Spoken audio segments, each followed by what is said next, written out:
एक पागल सी लड़की पूछा करती है ये मुझसे, क्यों इतनी मोहब्बत करते हो तुम। उसको कैसे ये समझाऊं, आंखें झील समंदर हो तो डूबना अच्छा लगता है। चेहरा हो जब गज़ल की मानिंद पढ़ना अच्छा लगता है। मिलते रहना, बातें करना, हंसना अच्छा लगता है। ऐसे में तो जीना अच्छा, मरना अच्छा लगता है।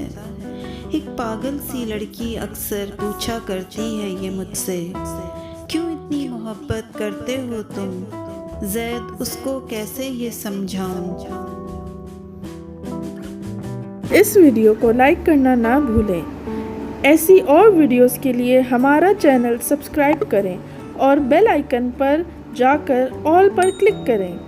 अगर आपके पसंदीदा अशार की वीडियो आप देखना चाहते हैं तो कमेंट सेक्शन में जाके हमें ज़रूर बताएं। शुक्रिया।